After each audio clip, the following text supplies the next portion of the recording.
and in Brewington.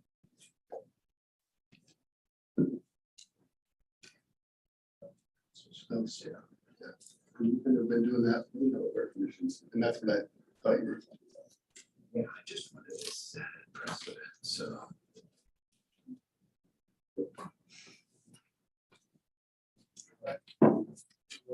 This meeting is ordered. The date is March 16th, the time is 1 p.m. I'll go ahead and open it up for visitor comments. If there's anybody There's nothing. I'm gonna jump in here for a second. you say your name's correct? Tina Curry.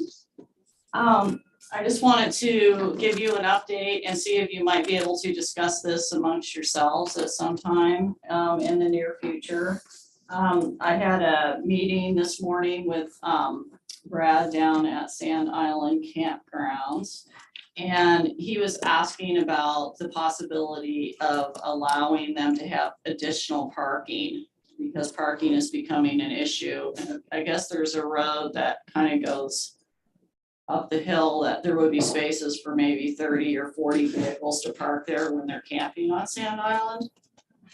And No, when you're finished, I want to Yeah. address that issue. okay, and I just wanted to like pass that through and see if that's like even an option or something, because I know that parking is an issue.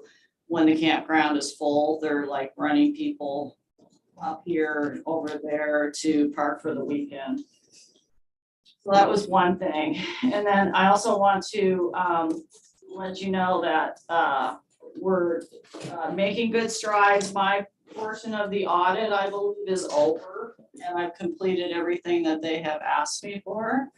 And I CC'd John on the response from the auditor request. And so they've received receipts, checks, electronic transmitted payments, basically anything that they wanted to, they have received that. So hopefully that can come to its completion quickly. And I'm just working, hopefully trying to work on an overall budget for this year for tourism and what our intention is. It's been super busy at the city, so it's like that hasn't happened yet, but maybe when the audit's over, we can have a meeting and we can nail that down so we know what that looks like. We also, Public Works is gonna be moving the totem pole tomorrow. And PUD is being their super helpful selves and they are assisting in that. We also received the dragon chair, which we're gonna put into the Kiwanis Parade. And we might wanna have counselors riding the dragon. How about So driving? think about that. Someone driving, someone riding, there's room for both people. So think about that for the Kiwanis Parade, because we ordered a permanent trailer that the dragon is gonna be on so that we can easily move it for Halloween parade and for any other parades that are in town. We'll have a super cool float. You were gonna. So Mayor, if I can Go ahead. respond historically to what we did with the vacation on that street. Yeah, And that belongs to, Brad vacated that street. I believe 15 feet belongs to him. And we're talking about the same street. First, that would be that area behind his storage areas. yeah. And so we talked a lot about that, about the parking going in diagonally there. So we vacated that to him, so that's his property in a sense. So he can, I don't know what he's asking, if he can park on his own property or use the parking across the street I as think well there's as some across the his. street. Because he could diagonal park in there and probably park 20 cars at least, but Okay, he's probably thinking about trailers as well. I'm not certain. no, what he's just thinking about people parking for the weekend when they go to Sand Island. That's exactly what we all envisioned at that time. I think, Rick, you were here when we talked about that and actually made the deal with Brad that we would vacate it based on parking. Yeah, not just him, all the neighbors came together for that vacation Right, process. exactly. We need 15 feet at both sides of the road. But what he's referencing to, because he did mention it yesterday in a meeting that we had for Lakewood Park, was he was talking about Last Street. Which is the Oh, I canyon see, that- okay. canyon that we're filling. Yes. Yeah. Okay, then that would be I think that's what the it is. area that they're filling that he wants So they to, dug out, but then they're doing a little bit. right. Does he want to go all the way up to Second? That was not discussed. I just know that was. Well, apparently it's like a place that has available parking. No one's really using it, so you probably know more about its location than me. But yeah, so he's just wondering if that's a discussion, or because summer is coming, they have 73 campsites now. And which is, 73 cars minimum that need to park for the weekend usually. Parking's always been on our radar, and every time someone asks me about that, I say, well, we vacated that area so that Brad could have those additional parking spaces diagonally. And then I think we vacated the other side of that as well. And that property belongs to the private ownership Yeah. on the west side of the Okay. street. I'm gonna read the hand. Let's be a little more specific. We guys know what piece of ground we're talking. The description is basically the extension of First Street. That's correct. Yeah, okay, tell the people it's First Street, up behind this stuff. Yeah, so There's another road that we've been talking about, diagonally going up the back way. Yes. So, So a what couple of roads that we've been saying roads, let's be. Well, so if anybody's watching, it's where Wyeth actually ends into River Street. It's that lower portion of that canyon is what we're talking about being parking. It would be First and Wyeth. And I noticed Jacob ran down with that. So is that, are you here for something else? Some later, yeah. Okay. I ran down before the meeting started. He is our city planner, so we're discussing these things, so. So who could I follow up with, or who could he follow up with to see like what he needs to do to make that happen? Or if it's even possible? Well, Brad just needs to try talking to our city planner and Okay, and then propose it to the council. all right, thank you. Yep. Thanks, Tina. Okay, other visitor comments? Come on up and please state your name for the record and keep it to 5 minutes or less. It's hard for me. For the record, Paul Vogel, Columbia Economic Team, Mr. Mayor and councilors.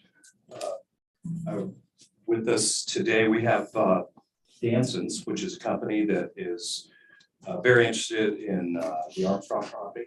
They're here touring today, and when I told them that you all were meeting and there might be an opportunity in public comment to say hello, they're very interested in coming and saying hello. So I'd like to introduce Mr. Dan Thiessen, who's the founder and owner, and his son.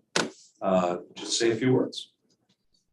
So Danson's is a family company. I'm the Dan and the Dansons, and Jeff is one of the two sons that is involved in business with us. He's my partner, has been since day one, the president of the company. We operate a wood pellet grill company that has morphed into a little more than that. And recently, over the last several years, we've been doing a vertical integration into wood pelleting plants, something that I have experience with in the past. We're about 550 people worldwide, I guess. And we have 15 manufacturing plants in China that produce our products, sold throughout all the big box stores, as well as I think right now we're close to 20,000 doors in North America that sell our product, but we're also big in Europe, Canada, New Zealand, Australia. So we're a blessed company, and we are looking for expansion, and we are interested in the property here. I want to say that we are not only a family operation, we like to extend our family to not only our employees, but to the people that we work with in the community. And we do care about the communities that we work in. Our family has several charitable foundations, and we invest heavily in schools and underprivileged situations. Within the communities, we support food banks and homeless shelters, and anything that's not too political, we're there. And Little Leaguers wear jerseys all over the country. So it's kind of a cool thing. And we just want to say that it's great for us. This is the first time we really have an opportunity to come in and visit with the local people and how better to be able to come to a council meeting. So thanks for indulging us. We're also interested in the opportunities. That's smart. Yeah, welcome, and the pellet process, I actually did work as a younger teenager out in Columbia City once, so I'm familiar with the process and the pressing and the going through the rollers and then the pellets, and it's pretty. Bear Mountain? Huh? Is that Bear Mountain? You know, right out here in Columbia City. Yeah, that's Was that and the three brothers. yeah, I can't remember. It's Small world sometimes. Yeah, they're both they're all out of it now. Yeah. Yeah, but it was, yeah, and two brothers. That's all right. Got a question. How many family wage jobs are you bringing to the community and yeah, plans for expanding on that? Yes, this property interests us because it has room for expansion. Initially, there be 40 direct jobs, but there's a lot of additional auxiliary jobs. Like there's a lot of people involved in bringing in the raw materials, and we're also looking at this site as a potential to put our distribution center, which is now in Washington, down into this area. Because of our import, we have a large distribution center just at Plaque, just outside of Tacoma. And we are looking at the possibility of consolidating that to this site. So that would bring an additional 40, 50 jobs to this area as well. So, initially, we're just look at it as the possibility of setting up a wood pelleting plant. But we also do chips and chunks and possibly even charcoal. So we're a company that is expanding rapidly and afraid of new opportunities. And this area represents a very significant market area for us as well. And so we have two plants that are operational already, one in Ohio, one in, oh, did I get cut off on time? I don't want to. 5 apiece, sorry, okay.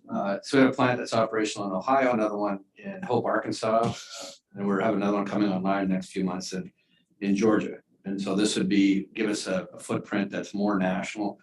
Be dealing with the box stores, would they need to have a really good national footprint so that they can reduce their freight costs. So just make strategically, this is a great location for us. Now, definition of manufacturing. You make steel boxes that burn pellets, you make pellets, obviously, you know what you're talking about, so we need a little more definition of what you call product for this particular So location. at this facility, it's processing residual wood fibers, hardwoods, and we're making pelletized fuel that is burnt in pellet grills. Big customer would be Costco. We have a large. As compared to the grills themselves. That's, Yes. that's Yeah. really. There's definitely just lots of opportunities down there. It is an opportunity zone. It's a big area too. Any other ideas for future, maybe other businesses? I mean, it's a huge property. Very, very, very big. So just a thought and They curious. just laid their eyes on it about 2 hours ago. Great. I'm sure the wheels are. Just the parking lot alone, and going down in there, Yeah. you're familiar with, the big warehouses and stuff, so, yeah. Where we have done conversion of large sites like this before in Hope, Arkansas, It's a similar sized facility. It's a 140 acre property as well. So we're used to taking and repurposing large industrial buildings, and we do so successfully. So Well, it's early days. They just laid eyes on it. Yes. Gonna be having conversations down the road with the planning staff and all that, but we just appreciate you letting us kind of usurp the public comment time just to say hello. This is our city administrator, John Walsh, who you'll be dealing with quite a bit. Yep. So you have any questions, give them a call. Okay. Where in Ohio is it located? Peebles. Peebles, Ohio, which is how far out of Cincinnati is that? An hour? Maybe. yeah. An hour outside Cincinnati. Yeah. You know, where is the green town of Tippecanoe, Ohio? I have not. It's about as big as this place here. Just wondered. It's down there in the hills. Love the area so far, by the way. It's gorgeous. So, Yes. we live in the desert and we used to live in Canada, which is covered in snow for a long time. So you have a beautiful area. Stop in and eat at some of the local restaurants, they're great. So what I will say is we are, this sales pitch for y'all, is we're an hour and a half from the coast, we're an hour and a half from Mount we have the Columbia River, It's good. right there. Welcome. Why not say more? We appreciate it. Thanks so much for your time. Thank you. I seen Audit, and I seen all these guys coming in, I got really. There's still a church from Knife River down there, so I saw what's going on. Perfect. All right, other visitor comments? You don't mind, Kathy? So our first item is a presentation for a plaque to John Brewington for his service of the Parks and Trails Commission. John, I'm reading on your plaque here, in 1983 and 84, you served as well. And then from 2002 to 22, you served on our Parks and Trails Commission. And when I return to the area. And I know you've been deeply involved in our community, not only in this, but just being a reporter and also a member of the Elks. Yes, that you're deeply involved in our community, and this is an honor, you know, to give you this plaque, and my first time ever giving a key to the city to anybody. Oh. So I'm gonna have you come on up here.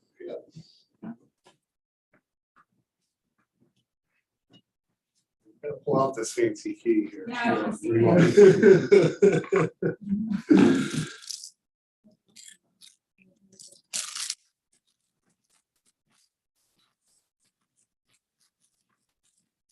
How's that feel?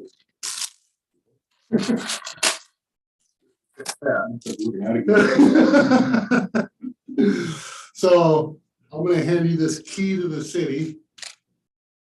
And then I'm also gonna hand you this plaque, John.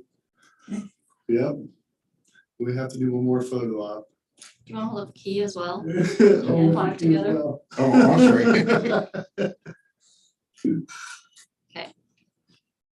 Again, like I said, it's truly an honor. Can I say a couple of things? You absolutely have every opportunity to say a few things. The reason I didn't get on the Parks Department sooner was I was covering the city council and felt it was kind of a little bit of conflict for me. But I went to city council meetings for 7 years without missing a meeting. I think that was a record. That is. Nobody else had done that. So parks kind of came naturally, and when I left here, I actually ended up working for a Parks Department in Oregon. It was very progressive. Did that. So it was interesting. We did a lot of things while I was in the parks, or covering them. I mean, Sand Island became a park. We added on to Campbell, bigger park. Yeah. And Yes. now I see, I'm so pleased to see the city, the council, improvements in the Riverfront district and the building that we had that little center, the Columbia View Park in there. With that whole area in there. I think it's amazing, you know, this is not a very big city, but you think about it, we have a really good parks department for that. Yes, we're very passionate, we're very passionate about our parks around here. What I can say is that, man, how many different, or ask is how many different mayors did you said you sat through council meetings too? Well, some of them, mayors didn't change that. right? Yeah, I know. Yeah. I'm thinking Geneva Shadley was probably She mayor. was, she was one, she wasn't the first, Frank Corselia, I think. may have been Okay, the yeah, first. yeah. And there may have been some, Rod Norwood, I think was in there somewhere too. Yeah. He's the first one, then Frank Corselia, then Geneva, and I kind of lost track for a while then, but, Randy. Yeah, was here a long time yeah. too, so. And Calbert, yeah, Don, yeah. So, Oh, yeah, Don Calvert was. I know that Council President Morton would like to say a few words too, and I Yeah, well, definitely. Doug's been a real friend of the Parks Department. First of all, I just want to thank you for all the hard work and dedication that you've put into the Parks Commission. Since I've been here, you've been a big part of that. And in all my years of working with the parks, you've been right there. I had to go back to some of my first days with the Parks Commission and how they rallied around you in a sense of trying to make soccer, assign soccer fields and do schedules and all of that, appeasing different groups. You were marvelous at doing it. And isn't it amazing where the Parks Commission has come now from those kinds of sessions that we had right in here of the softball people and the soccer people yelling and screaming, and you're in the middle kind of settling things down. I recall that so vividly.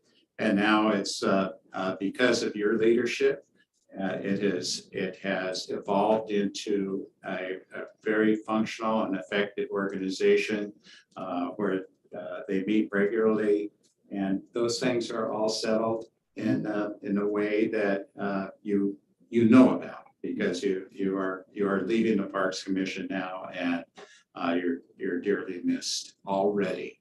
So I just wanted to tell you that. Pleasure working with you, John. Go back as a temp. I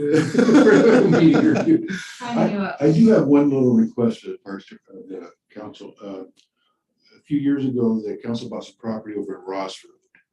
And there was some mix going on with the Yeah. school district and the hospital district. So I'm looking back to parks anyway. Yeah. Much to some people's chagrin. But the gentleman that sold that property to the city took $60,000 off the price so that the park would be named. Delbert Park. Yes. Yes, and that is been, Done deal. I've already taken care of that. And okay, because I was gonna say he's Yep. not very healthy right now. Yep. Doesn't really have a lot of time left. Yeah. So I want to make sure you get this too, in case you want to Thanks. keep in that box. Yes, thank Thank you. you all so much. Thank you, John. John, let me shake your hand.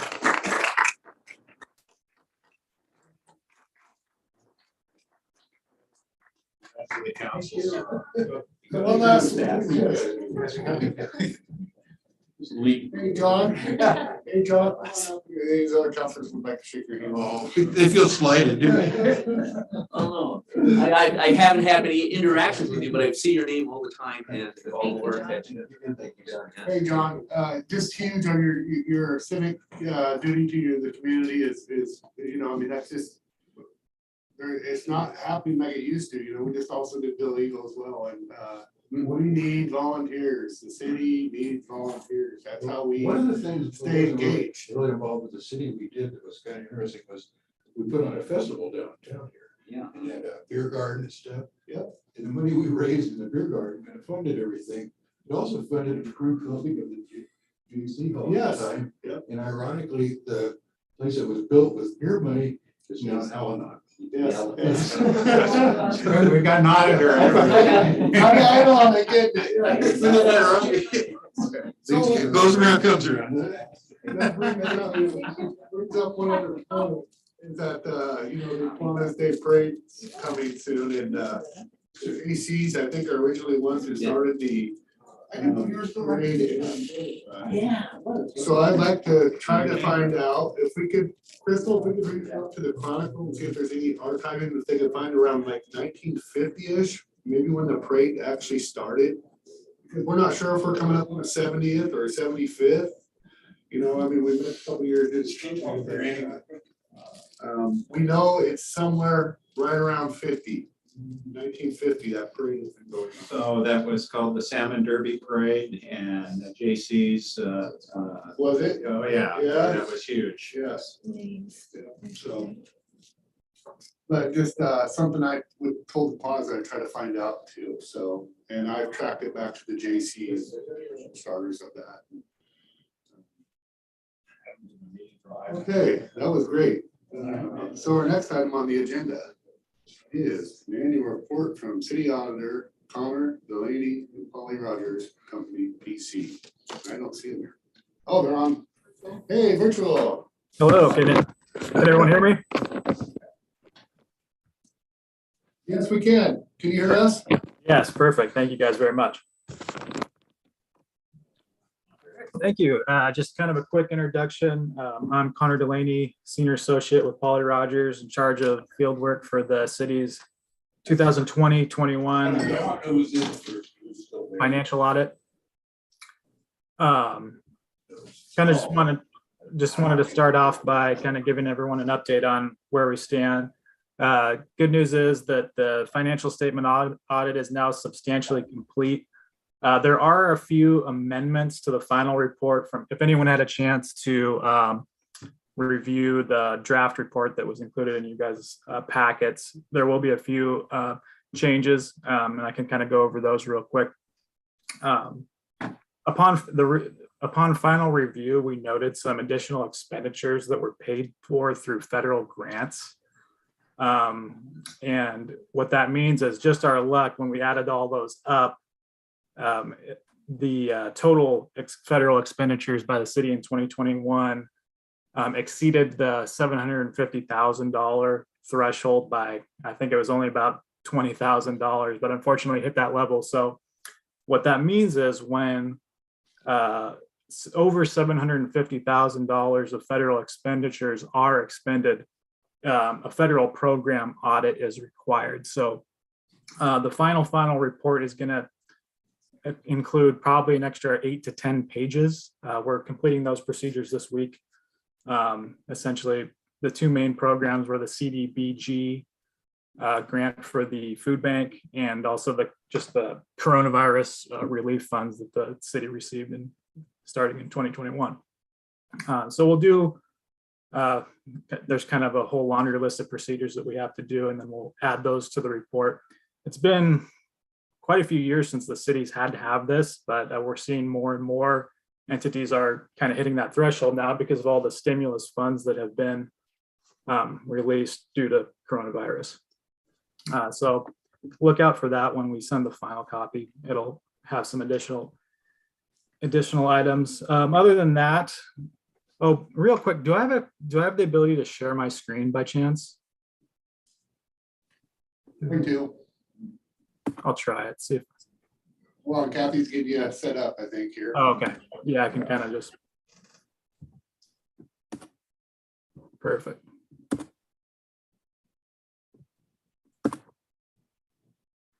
Okay, perfect. So.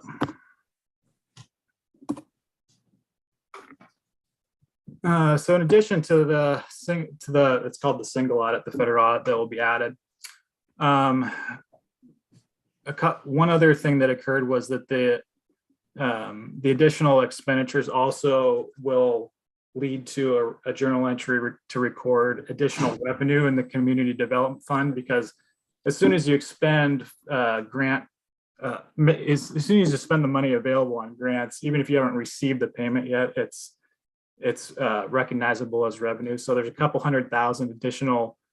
If you look at your community development fund balance, it's going to actually be higher than that in the final report by a couple $100,000 due to just the timing of when the actual proceeds of the grant were received. And other than that, if I scroll up to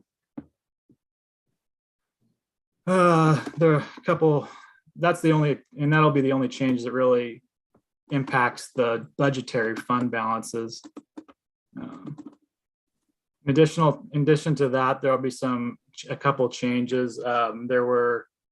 We noted the default report for the accrued vacation balances that the system was printing out had a glitch in it. It wasn't providing the accurate amount for some of the employees, and then, so management actually had to go back and create a manual report to show the true actual hours available and pay rates to calculate those balances. So there will be a slight change in the current portion of long-term debt liabilities for that.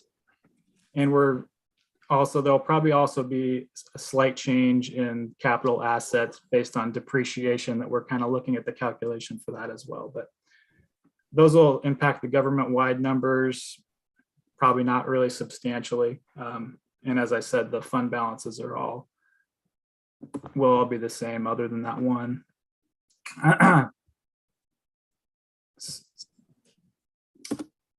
So back to the main financial statement audit. The opinion is going to be a clean opinion, basically an unmodified opinion, as it talks about here. It'll say the financial statements referred to above present fairly in all material respects the financial position of the city in accordance with generally accepted accounting principles, which is good news. Our only finding of any significance really is actually the same as the previous year. And that's if you had a chance to review what's a separate letter that we issue, which is the management letter. It's where we basically document our most significant issues. And this kind of stems from the financial software conversion, just issues that arise with getting the bank reconciliation documents to match up with the bottom line of what those statements were saying to what the general ledger was saying. And it took a while to get that done, I think overlapping the previous year and this year. So kind of it's a roll forward of the same comment that we had in the previous year. I believe that all the kinks have been worked out in that system, and then going forward, it should be good now. But just this is basically the comment is that the bank reconciliation should always be done within a month of the end of within 30 days of the end of every month. So I think going forward, that'll be good, but it just throughout 2021, that wasn't the case. So we had to comment on that. In addition to that, there's really, in terms of findings that we have written up, there's nothing major. A couple potential best practices that we're going to put in our final letter to the board will be, I can actually stop the share now, related to, one of them is regarding the city's process for mid-month payroll draws. Just as a best practice, that's really not recommended. The reason being is because you're technically supposed to withhold payroll taxes for every payroll payment that occurs. And the second reason for it is that basically most payroll systems are not set up. The default setup is not set up to do draws. So what you end up having to do is create additional steps to reconcile the payroll at the end of every month and make sure that the correct taxes were withheld or whatever. And we noted throughout the audit that there were a couple of cases where just those additional, having to do those additional procedures and just going back and making sure everything reconciles, that a few errors were noted, and just the way that the payroll liabilities in the general ledger relate to the posting of those payments because of the extra steps. And it kind of creates a higher likelihood of errors occurring. And then you have to kind of go back, it causes management to have to go back in time and look and see what happened. So it's usually a lot easier if you just, whenever you process payroll, whether it's once a month or twice a month, if you just always withhold the taxes, post it as it's, the system has it originally set up, it's just tends to mitigate potential errors and just kind of streamline and make the process more efficient. So that's just a best practice recommendation. And other than that, the only other thing we have is that the city should be constantly reviewing their staffing levels in accounting, just because more and more we're seeing more and more requirements. GASB, the Government Accounting Standards Board, more and more is putting out new pronouncements. There's just more and more work that is going. As I said, the federal grants, a lot more grants are coming in, compliance areas. So there's a lot more work that is required of accountants nowadays. So just kind of general best practice comment would be for the city to evaluate their staffing levels and make sure that they have enough personnel to take care of all the responsibilities within the accounting department. So with that, that's pretty much all I have. The overall theme is it's going to be a clean opinion on the audit, the financial statement audit. Separate federal program audit is going to be probably done within the next week or so, and you'll see the results of that. Don't really expect any major issues with that. But if there were, we would certainly report them to the council. So other than that, if anyone has any questions specific to the report or any of the numbers or anything like that, I'd be happy to answer any questions. So there's no issue though with doing a draw halfway, or are you trying to make a recommendation that we go to the 1st and the 15th? That's typically the standard practice we see. It's still up to management, up to council, however the city wants to do it. What we found is just based on our evaluation of this system and some of the errors that we've kind of noted, or management's also noted and had to go back and correct. It seems like it's kind of there's more pitfalls with it. It's not that it can't be done. It's just potentially it could be more streamlined if you just did like you said, a 1st and 15th. What are your thoughts about that, John? We've already internally been working through what that looks like. Some engagement with our bargaining units, but it's very achievable. My question would be for Matt, are we looking to project to have federal funds over 750 of next year with all the ARPA funding? And do we need to budget that into your department for future audit? I mean, it's another probably $10,000. Well, how much? I don't know. I don't know if it'll be that much more, but it will be a little bit more than what we have spent in the past. And yes, that is budgeted in next year. And yes, we will be receiving another single audit for probably at least the next few years, just from the ARPA and COVID funds that we've received. We got about $3 million that we're working through over the next couple of years. So I would expect a single audit over the next at least 2 or 3 years. And if we continue with community building block grants, if those go over 750 grand, that's an automatic single audit, as Connor mentioned as well. So we hit that this year with the food bank. Yep. Okay. And we hope to get more of those CBDG grants. Yes. Yep. Any other questions for Connor or Matt? Not seeing any. All right. That's a good thing. Yep. Okay, our next item on the agenda is the semi-annual report from the senior center, Kathy, Senti. Yeah.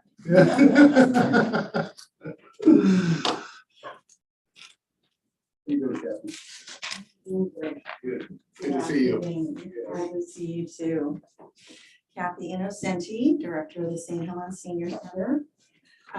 We are finally slowly reopening the center. We've had some small group activities going on for a while, but now folks are able to come in for lunch.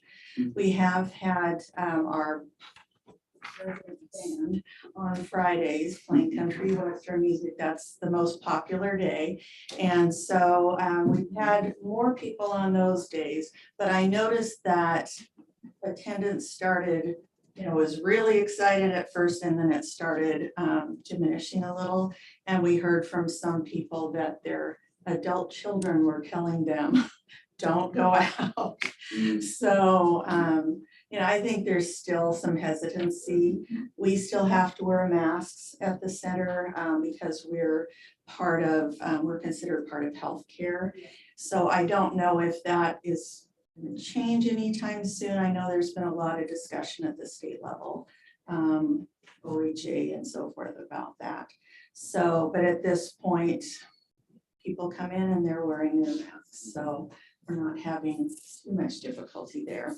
The thrift store, of course, we're not having to wear masks, which is a good thing because we did get a lot of hassles there on wearing masks. Kathy, could you clarify that one more time? So my understanding is that the people who are working at the senior center need to be masked until you get the green light not to. Is that correct? Correct, as well as, And so the individuals who visit the senior center, your clients,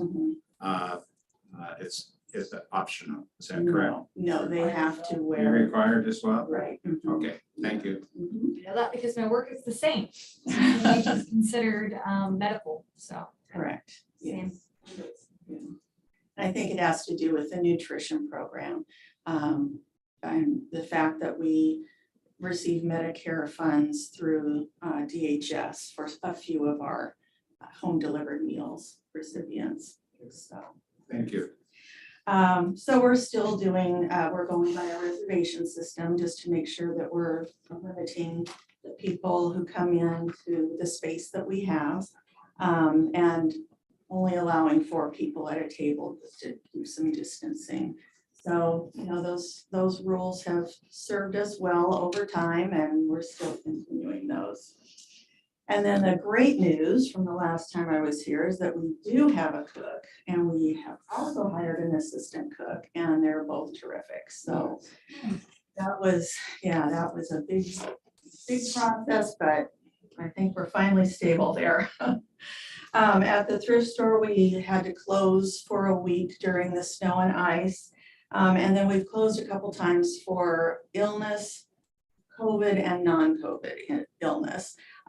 So we've missed some income there, but the time that we are open, our sales have been good. So it's, you know, that's just the way it is during this time. And then I did quickly want to run down, and Keith, I'm glad you're here because you always ask this question about how the building was being used. And I just wanted to let you know that even though we're still just slowly reopening, that we do have people using the building fairly regularly. Right now, AARP is coming in and doing taxes for people. So that's, you know, a couple-month process that folks really appreciate. The Evergreen Dance Center out of Longview is teaching little kids how to dance on Thursday evenings. So we've got that going on. The Red Cross held a blood drive and we're going to be doing that on a more regular basis. So that was a wonderful use of the building when we can't have some other groups, you know, bigger groups coming in. The VFW Ladies Auxiliary meets there regularly. And we also have Medicare recipients and meet with agents in the building. So they come in addition to the open enrollment time, they meet with them at the senior center. So yeah, that really, really helps. CERT was planning some training there and it fell through apparently with folks, not very many people signing up at this point, but it's always open to them. We've had a church approach us about using the building on a Sunday. And then a week from this Saturday, we're having a big jewelry sale there as a fundraiser. A lot of jewelry from Top Notch is coming up. Yeah. So we're trying to get people in that building and have it be of good use to the community. That's smart to target a jewelry sale because you probably don't get a lot of people coming in when they're thrift shopping for jewelry. You know, We sell a fair amount, but we've just gotten so much that it doesn't turn as quickly as the amount that comes in. So I know the Scappoose Senior Center started that a few years ago and I stole the idea from them. And so we've had a couple sales in the past that have raised it, you know, a couple $1,000s in 4 hours. And, you know, that's pretty good. There's, you know, there's been a lot of fundraisers that we've had where we've just made $2,000 or $3,000 with a lot more work than, you know, just a 4-hour Saturday. So, yeah. That's all I have. good work. I like that you put out the newsletter and it talks like about the AARP, the taxes. I didn't see that in your newsletter and stuff like that. So it's just very helpful. I think you mentioned also the pool is back open, we're playing pool is back open. And the pinochle group keeps That calling me. pinochle group, yes. Yeah. Are they gonna be welcome back? Are they there? They're not there yet. Yeah. We're kind of waiting for the news from the state because since they're at usually card tables, they're gonna be closer to each other than usual, so we're kind of working that out, but yeah, they're ready to come back. Do you guys use the garden space outside? That is part of a community garden group, but we do work with them. They take some things for composting. You know, we have a lot of peelings and, you know, vegetable scraps, so they use it for composting. And then it helps us to not have to throw that stuff away, you know, it's so, and then they'll bring us vegetables occasionally, so. I was wondering about that, so now I Yeah. know. Thank you. I mean, I have to piggyback with the mayor and Joy letter as well. Very informative. Great, Very thank thorough. you. Thank you. Glad you're reading it. Yeah. Okay, All right, thank you, Kathy. thank you. Yep. Of the day, Thanks. beautiful out there. All right. Next item on our agenda is a request from Keep-Up for right-of-way vacation of North Second Street. Jacob. So yeah, today we are, I have two items and one is talking about where we relinquish public right of way and the other one was where we accept it. This first one is relinquishment, the right of way vacation process. Some of you have seen many of these over the year. In fact, we talked about one earlier in this meeting, in fact. So here's a basic map. The red areas, and the streets aren't labeled, I apologize for that, but the red areas are focused around the intersection of Columbia Boulevard and First Street, where that bend is there in the road. And so those are the areas proposed to be vacated. Now, this is not a vacation public hearing. Yes. That's something that's gonna be in the future. And so the merits of this proposal, that's not what we're talking about today. If Kathy, if you can zoom out a little bit. So the red areas is the areas proposed to be vacated. And then the hatched area is what we call the affected area. When someone wants to propose a vacation, they need to provide evidence that 2/3 of property owners by area consent to this. And of course, Mayor, you've been through this before, so you're very familiar. I could even let you do the presentation. So it's that task that's kind of at hand right now. So that's where the applicant is at. They're acquiring the consent. The city owns a little bit of property within the area that's highlighted in yellow, and it's not even the whole property. And so the city's signature isn't terribly valuable because it's, you know, it's a small portion of that total consent. But really, the action tonight for authorization of the mayor's signature is to provide consent as property owner to be included in the application, which may occur later on, not as a governing body making a decision. Yeah, so it's that simple. I just wanted to be able to explain it to you. Long story short, because I did go through this process, what they're asking for is just to consent to have the public hearing. Because you need 2/3 of the property owner to actually be able to get the hearing. Yeah. And when the city is in a big footprint, like in my case, I think I got it without it though. Did I get it consent from the city? I can't remember. I think I got it without it. It was difficult, but there was the 7th Street ball field in proximity to my North 9 property. Yeah, that was dicey because you were mayor and I was like, I don't know. Yes, it was. But you got the vacation, so that's all that passed now. Now, Jacob, we were talking a minute ago about parking. And if you extend First Street through the hatched area, you end up with a clear area. Now, that is definitely private property now, is correct? I'm gonna have to point to understand the particular area that you are talking about. So here's First Street. That's right. Now, the area, keep going, we'll keep going right there, from there up, that's right next to the parking or the front of those houses that I thought we had given to Brad. Yeah, so the St. Helens Marina parking is here, the storage buildings are here, the RV park is there, and you can see this little notch there, that's the area that Council President Morton was referring to. That's correct. From action around 2007. That's not city property, that's No, Brad property. 50-foot right away. Yeah, so this area, because this right of way used to be like. All the way, yeah, correct. So now it's no longer an 80-foot wide right of way, it is a 50-foot right of way. Okay, but that's city property, 50-foot right of way. That's correct. Okay.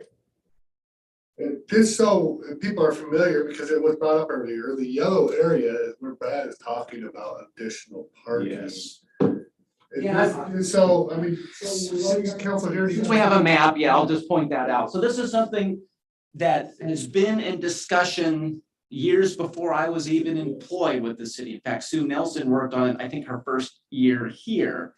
She recently retired with 20 years time. Yeah. So, and it's related to a connection from River Street to Second. And we have rights of way through here, and also on the north side of that elevated RV park up there. So there's a couple of avenues to get through there. We own this, and so we can use these rights of way, go through the city's property to get to Second.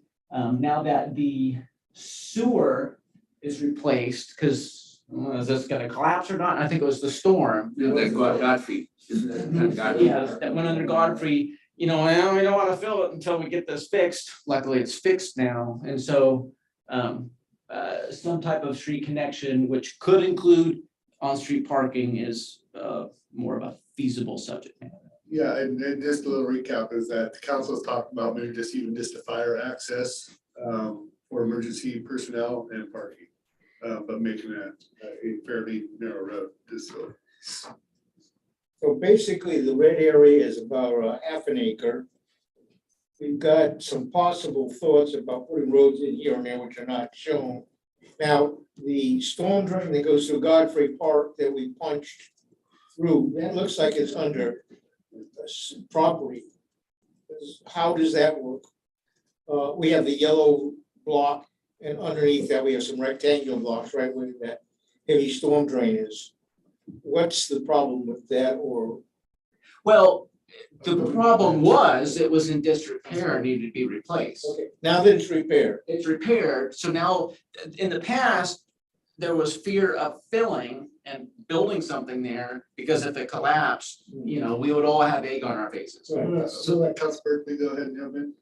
So I think what I understand, what we're discussing now is probably stuff that would come up Yes. in the planning commission. And actually, what we're discussing now wouldn't even relate. So I mean, so that's what we're discussing now, but I think the conversation right now is Something that is going on to that. What we're simply being asked to do is whether or not we agree, or want to sign on to the vacation. Yes, as property owner providing consent. Okay, so my concern with that, well, first of all, 2/3 by area, I mean, the city's proportion of the whole, what if our property, would it be a nail in the coffin if, how many people are we looking, how many property owned by area are we looking at to give the consent? Because anyway, so I am concerned that if we as a city go ahead with the vacation, and in a sense saying that we are approving, kind of looking for ahead, the plans for development, and I'm not opposed to the plans of any development stuff, but if this is something that comes before the planning commission, and then if for some reason or whatever, planning commission decision comes before the city council, if there's grounds of perception of being a party to the. I can answer that, and it's no. You're signing off on the area. So the only person allowed to actually obtain the property is the abutting property owner. Nobody else has that permission whatsoever. That's bar none. The city could even themselves would have a hard time vacating property in front of a abutting property owner by statute. Correct me if I'm wrong. Well, we could vacate it, but we couldn't take it. Exactly. And it would be a very long drawn out lawsuit. So what's going on with this particular area is if you look at that big square over there, that's Godfrey Park. Yeah. And then you have the Great Cliff Park. Yeah. So it only allows them to go 300 feet, Jacob? Is it 300 feet from the property, the consent? Oh, yeah, the affected area, I mean, I can explain that. Yes, I think that's vitally important. Okay, So sure, why sure, are you sure. asking this? Yeah, so the Yes. affected area is defined by statute. And I mean, because of all the different areas proposed to be vacated, this one's pretty wild. Just as far as the area, but basically from the end, you go out 300 feet. And then from the sides, it's a number that I don't recall, or the 200 feet for the closest parallel street. And so if it was just this, for example, we'd have a nice clean rectangular area. And they need to provide 2/3 consent of all by property owner. And so Brad Hendrickson's signature, because there's a lot of St. Helens Marina property, it would be worth quite a bit. The cities, it's a pretty small area. So it's not necessarily worth, all the gold in Fort Knox. But any consent is an aid to any applicant, so. But the city-owned streets aren't included in city-owned property. Well, that's what this discussion is gonna be, is whether or not these are allowed to be vacated, and, there'll be probably more discussion than normal because of the area it's at. Now, the other question is, there are a number of properties there, if they're owned by the same person, is that one person or is it the number of properties? It is, it's not by the number of properties, it's by area. So that's why St. Helens Marina's signature is so valuable, because they have these large areas. As another example, let's say this block was owned by Elvis. Wow, Elvis' signature is worth a lot.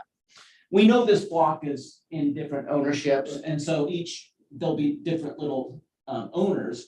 But in the Elvis example, that's a whole block of area that just visualizing it probably gets to roughly a quarter. But individually, let's say Prince lives here and consents. Well, Prince's signature is a little bit, but not the huge amount that Elvis's signature is worth. Where's Judas Street? I don't want to muddy the water.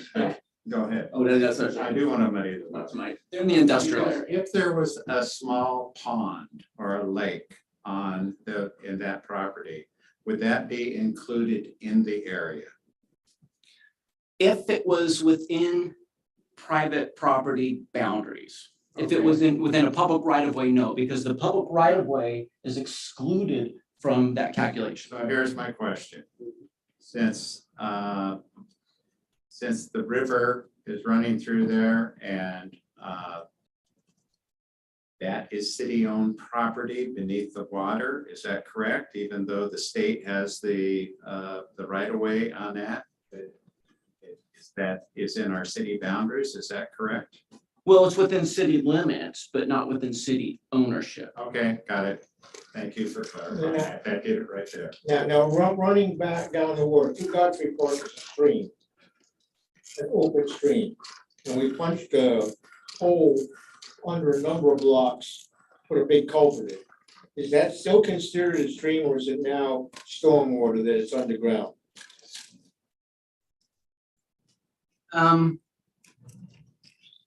I mean, stream can have a lot of different I live in a world of definitions, I know. so. Because it's one of the problems going through Godfrey Park. There's a number of streams that are uncovered and covered. Starting up in the unknown canyon. It goes underground and it comes on, and there's stormwater being dumped in there from city streets. So the makeup of the water is both natural and storm. Then it goes underground. What's its definition underground?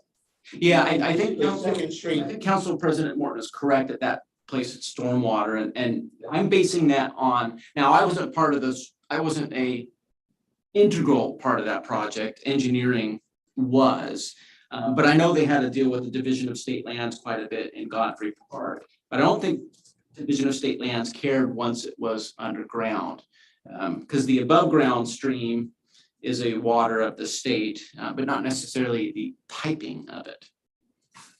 Because, you know, right now that hunk of pipe is secure as compared to before. 50 years it's gonna cave in because it's so deep, you just can't maintain it easily. So the question is, long-term, is that gonna become a stream, taking out property as it goes from basically Second Street to the river? Long-term is a very open-ended view, and nothing lasts forever. So conceivably, yes, whether it takes 50 or 5,000 years, I don't know. Or 25 years. 25, yeah. So, I'm having trouble, as you can probably imagine from the muddiness of this conversation, understanding clarity around the motive of why Keith Locke would like to vacate this property. Yeah, so that's, so there's a variety of reasons why people want to vacate property. I know some of these counselors have been through a lot of these, and I don't know if you've been through any of them. So Sounds like a second language. So. there's, yeah, and we're using jargon and stuff. But that's a great question. And we don't want to get into the merits of this particular one because that's a public hearing for later. So in general speaking. But in general, yeah. So usually it's because they want to own that property, control the property, and sometimes there's a motive for how it works with the code. If your property line moves out, now you have more area to develop. If your property increases in size, now you could potentially have a higher dwelling unit density. And so there are development incentives. Other reasons that we've seen is a house was built, 80 years ago, and they did things different back then. And oh crud, the house is partially in the right of way. Oh, the lender's freaking out about it. And so it's resolved those kind of issues as well. Thank you.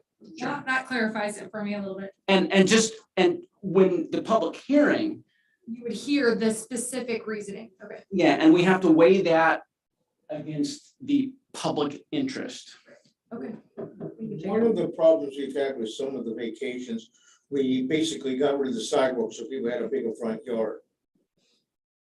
And then we needed the sidewalk back because of trails or something. Yeah, there are some decisions in the past that, And the discussion was not brought up about, we're gonna need that for people walking down the side of the road rather than the middle of the road when the vacation was made. So there are a couple of streets in this area that are smaller because we gave away the sidewalk. And now we need the sidewalk.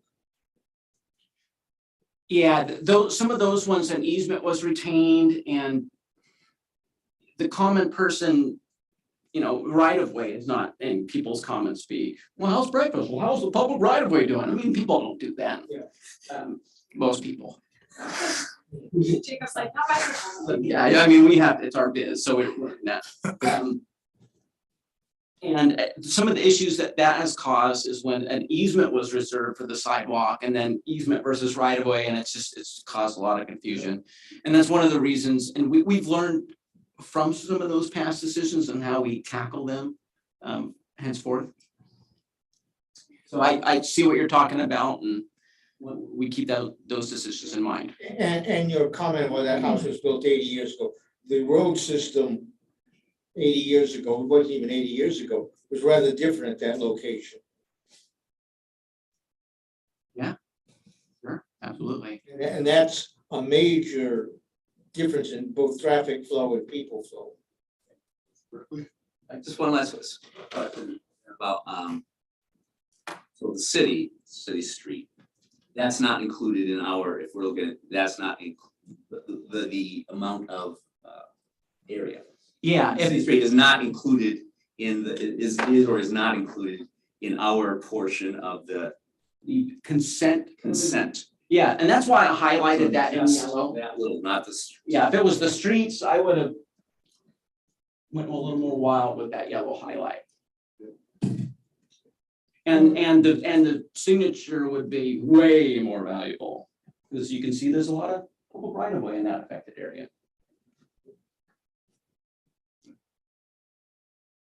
So that's what you get at, one of the things you get to tackle tonight.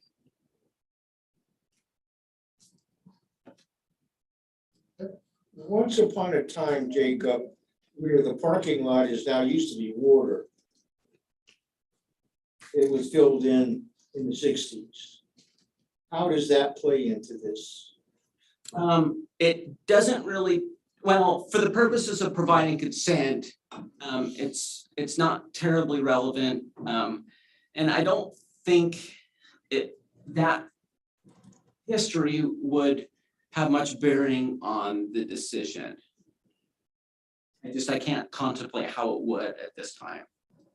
Well, I'm just wondering, you can't, it's wetlands because they didn't put the wetlands rules until after that. Yes, it's land, it's legal land, and we can't take that away from someone. So it's land considered for the purposes of the affected area. I can tell you that much. If it wasn't filled, the St. Helens Marina signature wouldn't be as valuable. I mean, the St. Helens Marina wouldn't be there. Yeah. Okay, but that's the question. Historically, that was wetlands.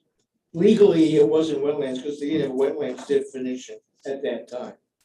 And there wasn't regulations like we have now. I mean, a lot of our industrial property is filled land, so. The point being that if you look at old pictures, they don't agree with the legality of what's going on today because the timing of when the rules were put in. It just makes everything so much simpler when we're looking at these things.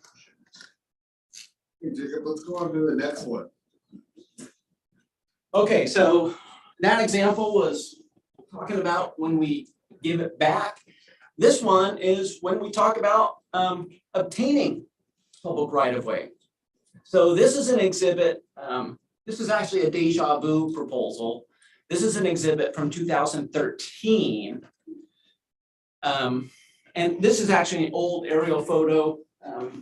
Later this year, we'll have new aerial photography to use for these maps. It's just gonna be nice. And this is an example of why some of these old ones aren't as useful anymore. But just to give you your bearings, Skinny's Texaco is right here. And back in 2013, Wayne Wygant owns the Texaco, et cetera, property.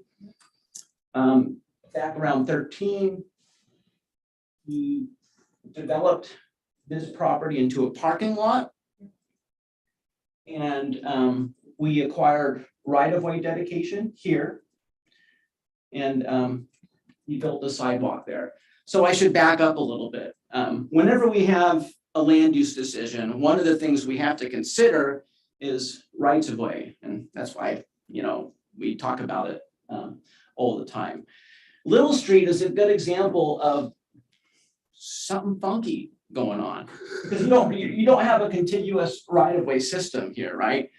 So you do have a nice full right of way there, but what's going on here? You have this half dedicated right of way and there isn't even anything dedicated right there. And so with planning, whenever there's a proposal, there's this increment advancement of our goals.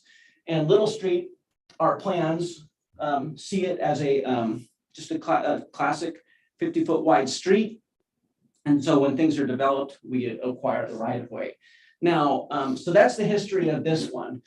the area that we're talking about today is actually on the abutting property here, 115 Little Street. Quick history, this house was destroyed in a fire several years ago. And Mr. Wygant has acquired this property. He wants to do something with it in relation to the whole Texaco property. And those are still kind of in his mind, but he remembers having to do this. And so he elected just to get that done and over with in advance of developing property.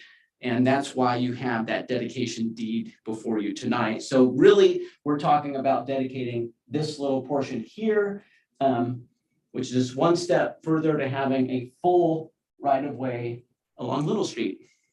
So pretty simple. So at the end of tonight, theoretically, we have 2 out of 5. That's correct, assuming that you authorize the mayor's signature. Yep. As compared to cleaning up the whole street in one shot. Well, the clean up the whole street looks like we're taking out, Corner house. corner house. The duplex Okay. is right there. Then it's the paperwork, you see, it's difficult on the We're house. gonna have to rename it. It's not gonna be Little Street anymore, right? So Little Street. Yeah, not as little. Yeah, Yeah, that's, So Jacob, this is one of those streets that somehow got there, and we're now trying to bring it to a halfway decent standard. that's correct. And in this case, we have a property owner that is on board. And so, no arm wrestling. I'm wondering if this was right around the time of Du Bois and 21st and 22nd. That's what I was thinking. The neighborhoods, don't they seem very Who similar? was the city to planner that? back then? Jacob, will you give us a history lesson on this? Well, the first city planner was Howard Cutler in the 70s. Du Bois goes way before that, so Whoever was in charge at that point in time. different world. Sounds like you're on a good path though to fix it, Any so. other questions for Jacob on this? Sound pretty cut and dry, you're just dedicating it back to the city. You got it. Okay, I'm gonna ask you a question, Jacob. The mayor just said dedicating it back to the city. Was it ever the city's because it's so funky? Or do we know? I don't think so. So it was always private property until this go right now? Yes, yeah. Okay. So it's not back and forth, it's one direction, okay. Yeah, dedicating it to, and it's really dedicating it to the public. Right. But as I say, it wasn't something that got exchanged years ago. Not that I'm aware of. Okay. Okay. Thank you, Jacob. Thank you. Yep. All right, next item on the agenda is review the job description of building maintenance utility one worker. You like the. Yeah, go ahead. Speaking of the wood pallet business, I just bought my very first wood pallet for my grill last week from Costco. So I wonder now what that was. He's like, I'm in their demographic, apparently. Yeah, it's a little bit closer. Over the city. Well, good afternoon, Mr. Mayor, council members. So in front of you, you have, it's a new position for our Facilities Maintenance Division in Public Works that I've created a while back. So we run this through the channel for, getting approvals internally, and bringing this before you today because we have a big need for this role. Currently, as you know, we have one superstar in the facilities maintenance, Mr. Roger. Roger, as much as I admire him, I think the workload that is required for our city facilities, aging and additional, it's been tremendous. We've established, as you know, a new system for the maintenance request, which I'm very excited to talk to you in my Public Works semi-annual report coming up soon, and a lot more details about those two positions. However, today, what I'm asking is for your consent approval, not to advertise tomorrow, but at least to have this ready when the right time comes as we are working through the budgetary challenges that we have today. The good news, this particular role is already in my budget. And I'm planning after our next fiscal year, when it starts after July, to entertain advertising, right? It's there, although it's a new FTE, I strategically have used our public works funds to be placed in the right areas where we save on costs. And as you know, we're working towards a lot doing internal projects as we move forward. So this kind of plays a role into where we are. Technically, really, the same role that Roger does is the same one, but we toned this version down a little bit because Roger is more of a lead and we can bring a new talent and have the best mentor in our team to work that individuals and take on more projects. And that's what pretty much this serves. I've got a question. Yes. Let's not do this. Let's hire somebody to do it.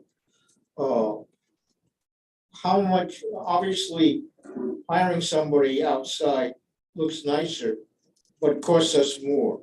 Do we have an idea how much work this person would do? Now, this person works for us, so he does a certain amount of thousands of dollars of work for us. We pay him a salary. We have an outsider come in, we have to pay them thousands. How much does this worker save us over bringing in somebody from the outside? That's a good question, Council Topaz. So in our next, again, Public Works presentation that I'll do for you, I will have a lot of resource allocation for these particular projects. So simply we can break down the hours and the projects that we have, but also with the system that I created back in the end of last year, around November, I built this system for Public Works maintenance requests for a reason, to gain matrix, and I can bring data to actually justify the hours spent on a project. For example, when I get a request for changing a door, now I can go back and tell you exactly the time that it took, the man hour, the cost of that individual or the group that did it, and how fast we got it. So we're measuring the level of service out of these roles and these systems. Typically for maintenance, the best way to measure and to be able to answer these questions, to have some system in place for maintenance requests, and based on that, you derive the data and you can analyze based on the work done and man hours, which we established a fairly cheap version of that maintenance system through our IT department and working with our team. But for me, that serves well to save costs on bringing the software and get the fancy data that you're not going to use. Typically, software sells you on prescription basis, and you pay for the moon and you only use one function. And pretty much the rest of that fancy features you never touch, right? So with this system, we are capturing what I really need to be able to justify the man hours. And I can tell you, we have a high demand. I was gonna say, it sounds like a lot cheaper to hire somebody than they have it done from outside. You mean a temporary someone for a Yeah, I project? need a door, so I'm gonna hire an outside contractor to put a door in. I think it's just the ability to get a contractor to come in and do that. That's another cost. Here's a scenario, Council Topaz, I can tell you that's not necessarily the best route, and simply because our team, the most important piece is the availability. We are what you call a public safety feature, right? When we have a pipe that breaks down at 7 p.m., I can tell you, I will not be able to find someone to call and bring. However, I can rely on my team to be there locally within the city and respond immediately for these. And this is where the situation, it ends a balance, right? Status of equilibrium. I'm not gonna have this person 24/7 busy. However, if you measure throughout the year in 12 months, we are able to make sure that. I'd like to see a nice, I had to bring in somebody special from outside for that 7 job. Well, that's overtime special cost. I've got my own team. He just started early today. It's a different cost. I think people want to see the difference when things can be done by yourself, including the time when it has to get done, typically called emergencies. I appreciate it. Am I interrupting? Nope. I appreciate what you've done. And if you read over the essential duties and responsibilities of this, there's almost 40 aspects to that of essential duties and responsibilities. This is going to be a great position, and it's obvious to anyone that this person is going to be multi-talented, be on call, he can train, he can do so many things that you have outlined here. And so this is the first time since I've been on this council and work with Public Works that this has been outlined in this way of the scope of duties and responsibilities. And I just appreciate that. And I think it answers Councilor Topaz's question to the T of what you're asking and how you've prepared for asking this. Thank you. Thank you, Council President, and that's definitely the goal, is to diversify the talent where they can work on multitude of projects, not just as specifically the maintenance, and then bring this individual, train, coach, and bring them up to that next level for opportunities of growth. I like that. And you start thinking about, you know, that we all watch sports teams, and you have a quarterback or you have a running back or whatever, and they're multitasked. They even go over and play defense at sometimes, and especially at high school level, because they do that. And that's what I see happening in public works to be effective and efficient is that you're hiring a team person here that can fill in and help in so many ways. And it comes under the direction of you, obviously, to ask and require this person to fill in and say, you know, he might paint straight lines, or he might be training individuals of how to use a jackhammer. I mean, there's all kinds of issues here. So I really see it as a asset to team camaraderie with Public Works, and hiring someone who has this scope of essential duties and responsibilities. Thank you. Thank you, Council. Go ahead, Councilor Schultz. So my question is, I'm not understanding why you're coming to us and asking about it if it's already within your budget. Well, number one, it's absolute respect to get the buy-in from our leadership team, Don and the council. That's number one. I like to run any new opportunities by you guys for approval before anything else. I talk a lot about the details with my direct supervisor, and we talk about all the details of the why, but also our approach is to be transparent and make sure we get the buy-in and you understand why we have a new position. If this comes up at any point, you have a little bit of background of why we put it. I don't know if you were here when the police went to the corporal. It was kind of budgeted in, but it was just another kind of step. So it was kind of budgeted in. They approached us, gave a presentation. Yeah, the council approves job descriptions. Yeah. It's not- And this being a new one. You know, it's Usually budgeted. if it's not budgeted though, right? Or if we're No, like not changing the necessarily. budget. That's my New job impression. descriptions from the council. Yep. Yep. Feeling it's a different discussion. Yes.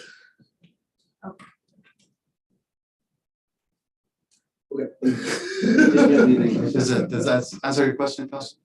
Yes, it does. So it helps. Okay, so it helps answer mine. So we're approving a job description.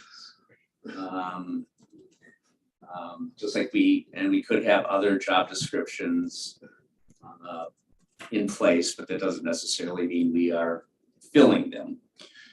For instance, police, we have police job description. We're not filling, we have not filled all, and I'm just saying, it's We're just. not forecasting any budget. So stuff that's already in budget. I'm just saying, though, this is why this is what I'm trying to make sure I understand.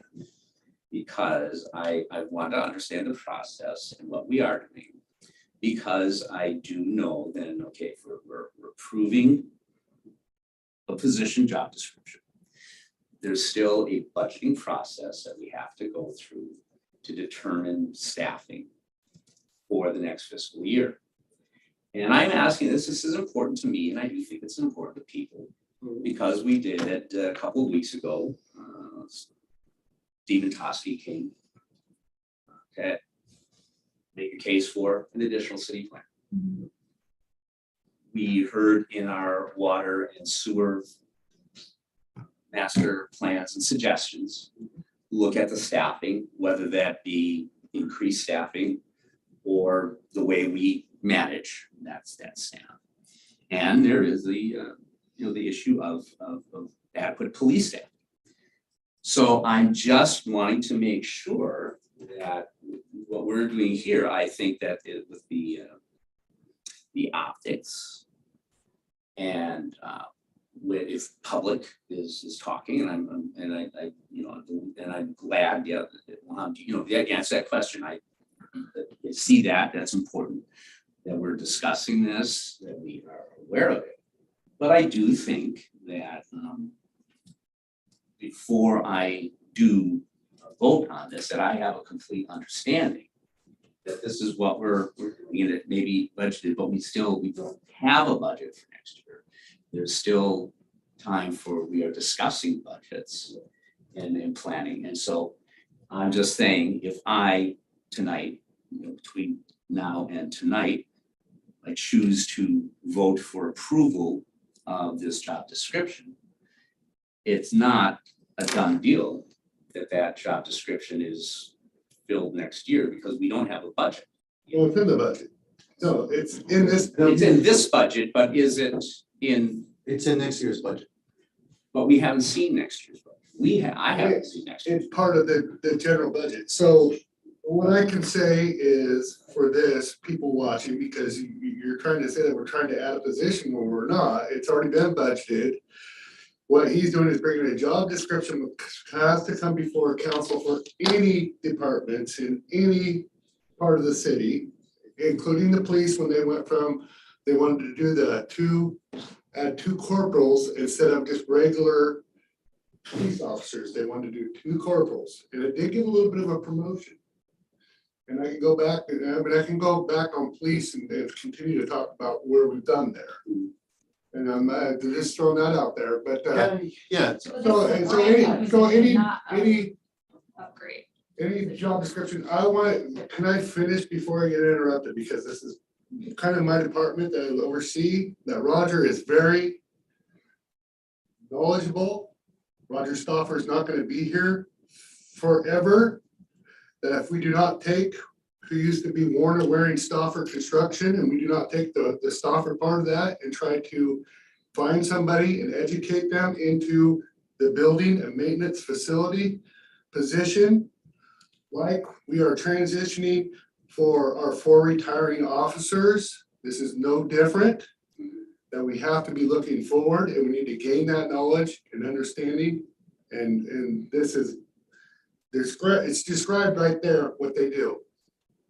And to try to get somebody to come change a door, call up any contractor and tell me you got a little tiny project that you need help with, it's call 10 of them, call 10 of them. Call 10 of them and see how many you get, call you back. So it's actually status quo, Patrick. I mean, it's like what we have now. And so if you vote against this, it is voting against what we have now. I mean, right now. I would like to hear from our finance director on the current budget. Can I respond one thing though, Mayor? Yeah. I think I was bringing this up, and until your response, the level of the temperature level, it just increased, Mayor, that I think you perceive that in some way I'm calling into question, I don't know, integrity or Councilor things. Berkeley, excuse me, but you and Jessica Tilton, if you rewatch it Councilor tonight, Councilor Tilton. Yes, if you rewatch it, you'll see that you're insinuating that we are trying to take money out of future budgeting and that you're not comfortable in doing this. May I make one comment, please? To make this simpler, Council Berkeley, I think might actually explain perhaps the way this conveys it. So when I say it's in the budget, let me give you a small example. If I have a position that has been vacated, for example, if someone retired, someone left, when I say it's in the budget, I know I have this role in the budget that I can convert to and work in our department strategy to see this role can fit best as, in the facility. So when I say the money's there, it's not creating unknown in the future. I know it's there because of existing position. So obviously that information is not shared every day because it's a public works operation, but it's not creating a new budget item for this role. And if I could get somebody to call up to Matt's office and have him please chime in, because it is a fact that it is budgeted in. I mean, I'm not trying to. It's a In stressful this time. year, Yes. in this I'm not year. trying to hide anything. And I know, and I'm not saying, and I did not call, We got staff available. I did not call that into question for this budget year. I am saying that the city isn't engaged in a process of developing a budget for the 2022-2023 budget year. Okay, so this, and it, I do not understand why it is a problem that I would be talking about this, really, as we approach. I don't want, that I would, and I'm hearing things like you said, that this is being put, this is in, we do not have a 2022-23 budget, correct? We do not. Not until we vote on it. We do not. I would like to refer to our, because he's actually our financial director. Yes. And I don't think any of us are steeped in, other than his boss, maybe if you wanted to. I wanted to, in fact, I can say one thing before Matt pitches in there. Yeah. Most recently, we're talking about the approval of a job description, not the filling of the job. Recently, we did the accounting 1, 2, 3, we did the engineering 1, 2, 3. None of those, not all of those positions are moving forward to be filled. The fiscal impacts of those decisions have to contemplate. Yes. I didn't know that this was going to be a budget meeting. I had no idea that you're going to go to, no, listen, to come and skip over this and then turn it into a 23 meeting that we are not thinking about what we're doing about 23. We are in 22 right now. And so let's operate like we are in 22. I would agree, our first budget meeting's in May. Go ahead, Matt. Not to muddy the waters here, John is absolutely correct in saying it's what you're approving today. Yes. And not the actual posting of the job and hiring of the job. That is in, right now, it is part of the budget for next year in July. Whether that gets through everything and is approved, then in July 1st, Mohammed would be able to post that position to be hired. Right now, in this area, you are approving just the job description itself. Just like in my department, you approved the accountant 1, 2, and 3. Previously in the engineering department, you approved the engineering tech 1, 2, and 3, the engineer 1, 2, and 3. You're approving a updated job description and a need in the future that Mohammed sees in the building maintenance utility. And that is all I was asking, was for information, for clarification, not insinuating. I think you go back and look at it, not insinuating that anything underhand is going on, not insinuating that any of that was going on. I was simply asking questions to help me clarify, to understand the action I will be taking tonight as I swore to do, and by asking questions, a public forum, so that I can understand. And okay, and I'm not trying to. Nobody's attacking you, and you said I was attacking you. I did not say, I said that the temperature, certainly. Okay, temperature. all right, you didn't say it, so you insinuated that we were trying to steal money out of the budget, and that's what I'm saying. Patrick, what's Let's go back, no. in a sense is that you have a hard time voting for this tonight. That's why I'm here. I don't have a hard time voting for this. If you, because of the budgetary issue, and I go, the budgetary issue has nothing to do with this, that's what I'm thinking. I'm sorry, I have nothing more. You cited that, I have a hard time voting for this because of the 23 budget. In the essence, we're involved in that. Yes, and again, we are a team, and we're just getting past it. I want to take a little time out, 5-minute break here, because we are all a team, and this is not good for any of us. It just isn't. It's not good for any of us. I apologize for my behavior, Councilor Berkeley and Councilor Tilton. Okay, but I will call a spade, and I did see it, and I did insinuate it. You did insinuate it. And that's just who I am, and I don't. Sometimes your message just comes off a bit Well, aggressive. well, I know you mean better than that, Rick. What I can say is that we, as a team, need to stick together, and that's why we're gonna take a 5-minute break. Yeah. Okay. Actually, we're gonna do a 10-minute break early. We'll be back at 2:40. Oh, Mohammed? Yes, sir. you've said enough, we'll make the decision later. I'm sorry, if I move this up. No, Thank you. yes.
Hey, welcome back. I'm gonna give Matt just a couple minutes to clarify just a few Recap. things. Yes.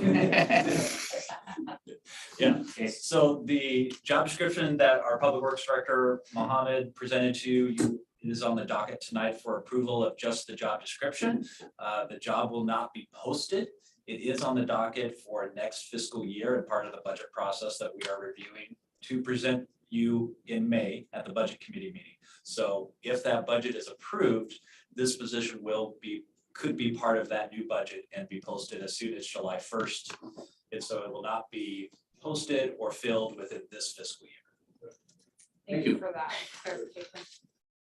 All right, thank you. Okay, our next item on the agenda is our city administrator report. All right, thank you, Mayor.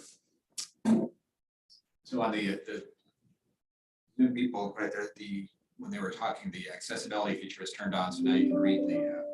Yeah. So that's a nice feature. It's just funny that we're talking about the community development block grant, $750,000 purchase that on the screen. If you notice, it says $750,000 purchase of DVDs instead of DVDs. Be a lot of DVDs. Anyway, earlier in the meeting, we had interest on the Armstrong property. That's great. That's for some reason that property has seen a lot of interest lately. There's four other contenders that are all vying for pretty variety of different uses on that site, and it's really exciting.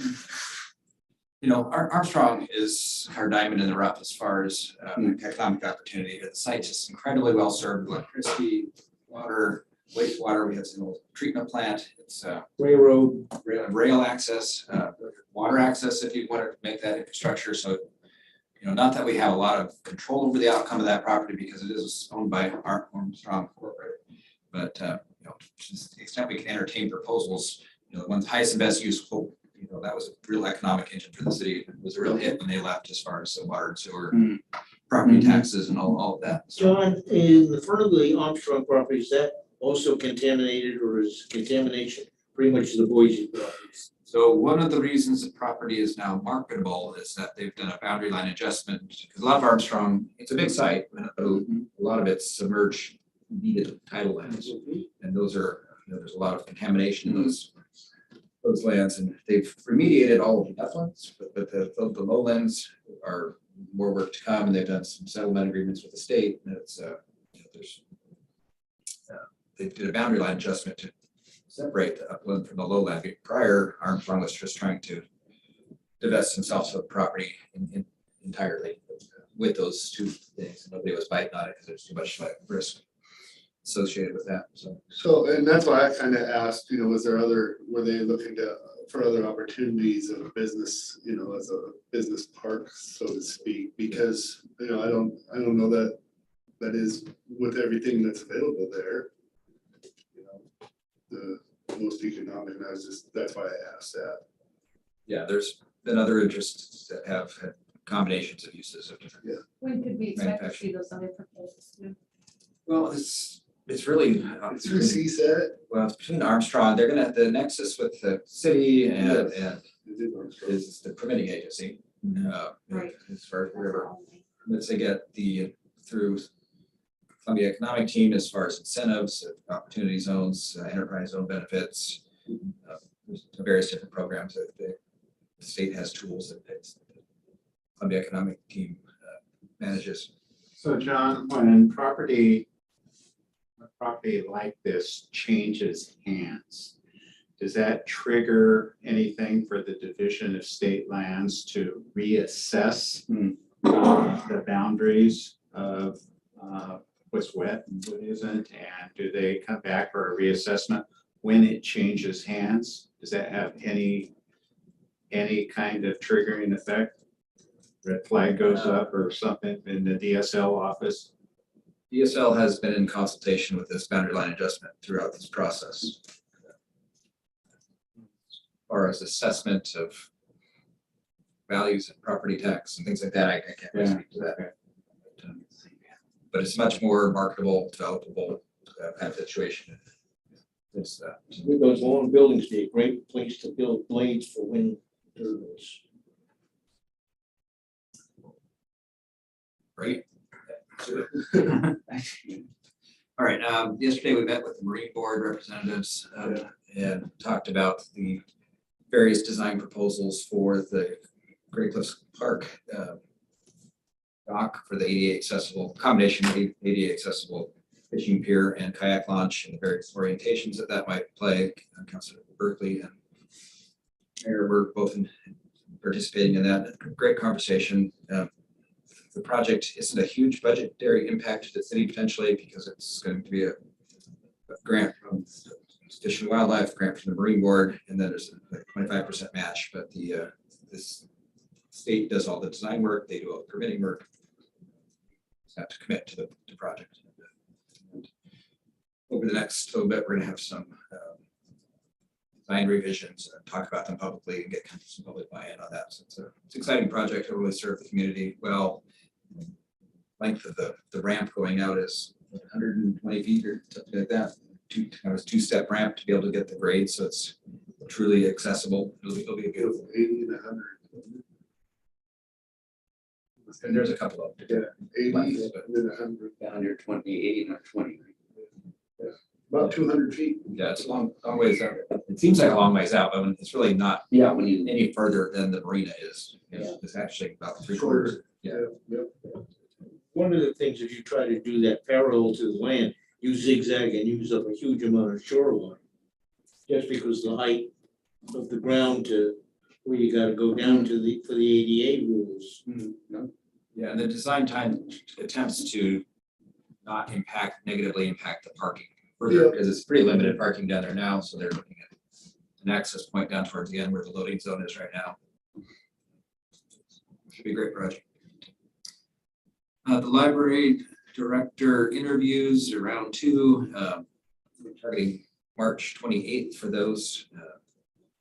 Another 15 applications, and we're gonna do it a little bit different this time as far as the it's not the council's interview, this is kind of the screening interview. So we're gonna do 30-minute interviews with 10-minute breaks and kind of a short speed date kind of format, and get through it and see what that list yields. And we're doing nine people, so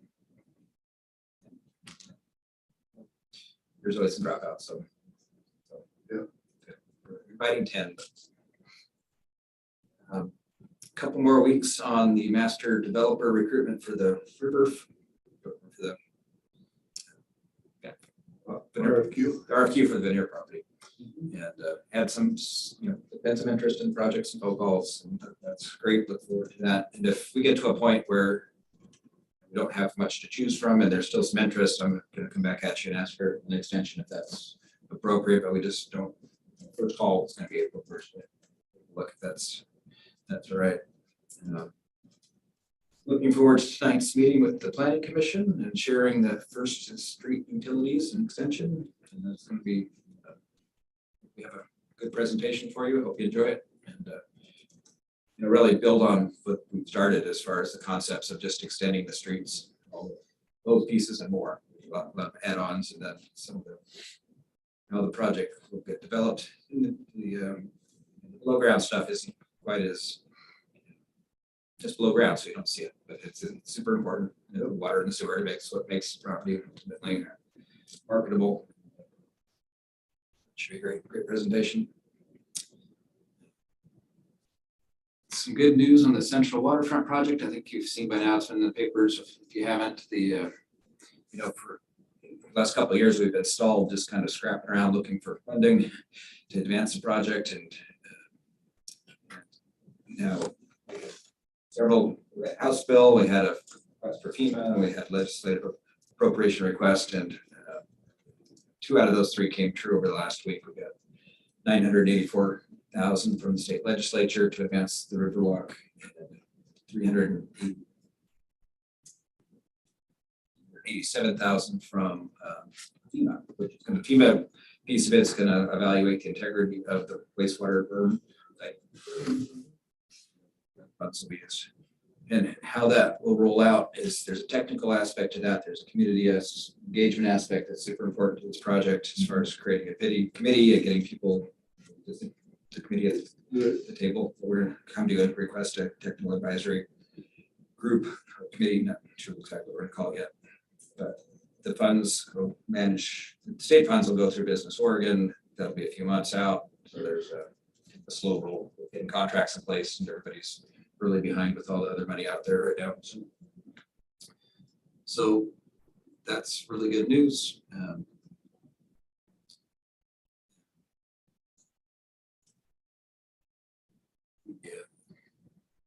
Tina Curry mentioned earlier that the auditing contract is in discussion. I'm pushing our attorney to get us a revised events contract to no avail. Board of Commissions reception, Kathy wanted me to remind you to talk about having a reception for the boards of commission, and right now April 28th is looking to be the third date. Tuesday, it's dinner, nice little get together. Did it at the roof last time? Was it the roof that we actually utilized last time? So, I reserved the community center. But if which you is want something nice. else. I mean, if we could have it, I don't know, is there any, some type of, like, some cater, I mean, there's sunshine always, but I think, we have lots of opportunities probably in our area for. I've got on my calendar, April 28th, you said? Budget meeting? No, that got moved. That got. Yeah. It's in May now. May 12th. May 12th, thank you. That's why That's the other date, we were gonna try to shoot for May 12th, but it's Got like, it, oh, thank you. that didn't work. So hopefully that's good. The Docks and Waterways Committee continues to do a lot of good work. We have their code amendment package coming to you. It's under legal review right now. The kiosk is ready to install. We've met a signage plan as far as the signs and all the pilings and infrastructures. Moving along, the dock discussions about the docks or the harbor master are going well, as well are the conversations with Lake Patrol Unit, the sheriff's office. So that's moving along great. We're getting closer and closer to getting back to be able to get the reservoir repaired. So that's exciting. We'll hear a little bit more about that soon. And it's just still focusing on budget, but it's kind of our top of mind. 22-23 budget is going to be a challenging budget year. Trying to balance fiscal priorities with all of the world where everything is more expensive. And our city is not immune from that. So. We have an executive session tonight. Anything else? So, yeah, like John said, we'll be gonna be going after adjourn here. We're going to be going into executive session ORS 192.6602E. Real property, and H, consulting with counsel, potential litigation. So with that, we are adjourned.